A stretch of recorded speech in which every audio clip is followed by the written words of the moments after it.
नमस्ते बच्चों, आज हम तीसरा पाठ देखेंगे। दादी माँ का परिवार। इसके लेखक है रमाकांत।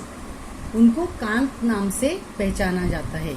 इनका जन्म 25 अक्टूबर 1949 कंडेला, उत्तर प्रदेश में हुआ। एक तेरे बिना, सुनो कहानी, सरस बाल कथाएं, जंगल की कहानियाँ, परिश्रम का वरदान, सूझबूझ की कथाएं आदि इनकी रचनाएं हैं।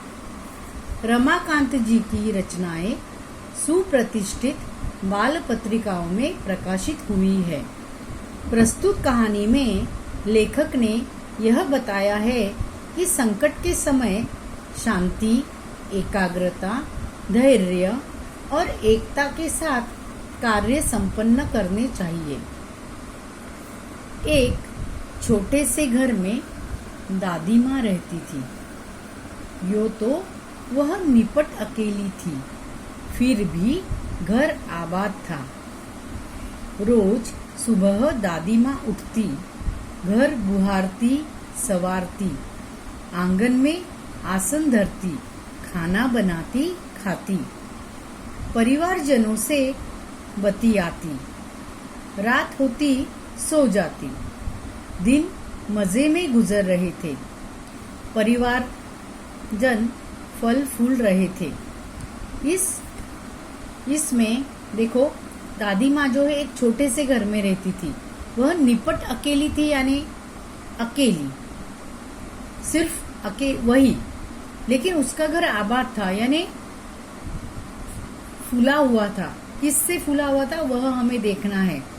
वो उसका दिनक्रम क्या था कि वह सुबह उठकर बुहारती और सवारती। बुहारना यानी साफ सुथरा करना, सवारना सवार कर रखना सब चीजें।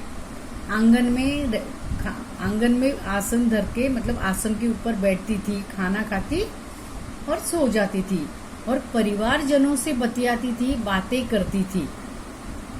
और उसका जो परिवार था वह फल फूल रहा था, खिल रहा था। अब सुनो परिवार की कहानी। दादी माँ थी समझदार सयानी। घर के आंगन में बरगद का पेड़ था, उस पर घोंसला बना था। घोंसले में रहती थी चिड़िया, वह दादी माँ की थी संगिया। चिड़िया का नाम था नीलू।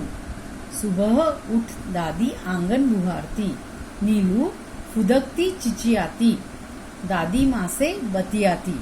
देखो, अब हम क्या देखेंगे? दादी माँ का परिवार। पहले तो हमने देखा था कि वह अकेली थी, अकेली ही रहती थी। फिर परिवार में कौन था उसके? तो परिवार में उसके कौन थी? चिड़िया थी। और वो कहाँ रहती थी? कि उसके आंगन में एक बरगद का पेड़ था, और उस घोंसले में वह चिड़िया रहती थी, जिसका नाम था नीलू। सुबह दादी आंगन बुहारती, साफ सुथरा करती और नीलू से क्या करती थी? बातें करती थी। और ये नीलू उदकती, यानी यहाँ से वहाँ उड़ती थी और ची ची ची करके आवाज निकालती थी। एक थी दादी माँ की साथिनी, चिंकी चूहिया। पेड़ के नीचे बिल बनाकर रहती, दिन भर घर में उसकी दौड़ लगती। यह थी दादी माँ की दिन दुनिया। दादी माँ, चिड़िया और चूहिया, ये सब यदि होती खुश तो दादी माँ भी रहती खुश। दादी माँ हुई कभी दुखी तो वे भी नहीं रहती सुखी। तो देखो, एक हमने क्या देखा कि एक नीलू चिड़िया उनकी साथी थी, दोस्त थी, और दूसरी कौन थी? तो चिंकी चूहिया। चूहिया क्या करती? दिन भर यहाँ से वहाँ दौड़ती रहती। और ये चिंकी चूहिया, नीलू चिड़िया और दादी माँ, यह इस परिवार के क्या थे? सदस्य थे, और यह खुश रहते थे। अगर कोई दुखी होता तो सब दुखी हो जाते थे। ठंडी के दिन थे। उन्हीं दिनों नीलू चिड़िया ने अंडे दिए। उसमें से निकले 2 बच्चे, नन्हे सुंदर अच्छे अच्छे। टीनू मीनू नाम निकला, सबने मिलकर पोसा पाला। चीकी को 2 बेटे के उपहार मिले। चुस्कू मुस्कू थे बड़े भले। दादी माँ उनका ख्याल रखती, उनसे मन बहलाती।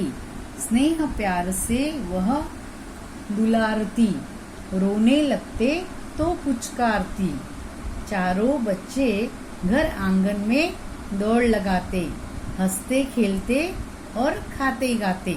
देखो ठंडी के दिन थे, यहाँ पे क्या हुआ, नीलू चिड़िया के 2 अंडे, नीलू चिड़िया ने 2 अंडे दिए और उनसे 2 बच्चे निकले। उनके नाम क्या थे, टीनू और मीनू। यहाँ चूहिया को भी 2 बच्चे बेटे हो गए और उन बेटों का नाम क्या था, चुस्कू और मुस्कू। अभी यह परिवार बढ़ गया, फल फूल रहा था और दादी उनका ख्याल रखती थी, उनसे बहुत स्नेह से प्यार से बात करती, उनको दुलारती, उनका लाड़ प्यार करती, रोने लगते तो उन्हें समझाती। और ये सब बच्चे आंगन में दौड़ लगाते थे और दादी माँ के दिन हंसी खुशी से बीत रहे थे। खेल खेल में वह लड़ भी पड़ते। दादी माँ उन्हें समझाती, कहती, मेरे बच्चों मत लड़ो, झगड़े टंटे में मत पड़ो, तनिक एकता का ध्यान धरो, सब मिलकर रहा करो। तभी तो कहते हैं एकता है जहाँ, खुशहाली है वहाँ।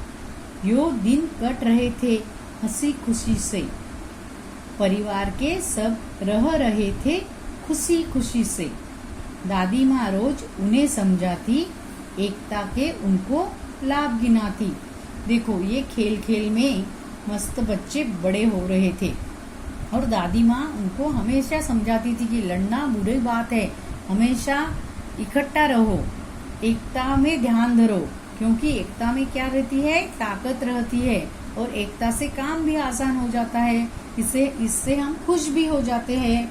तो इस तरह उनका परिवार अच्छी तरह खुशी खुशी से जी रहा था। आज तक यह पाठ हम यही देखेंगे। इस पाठ की ओर आप सिर्फ ध्यान दो, अच्छे से पढ़ो। धन्यवाद।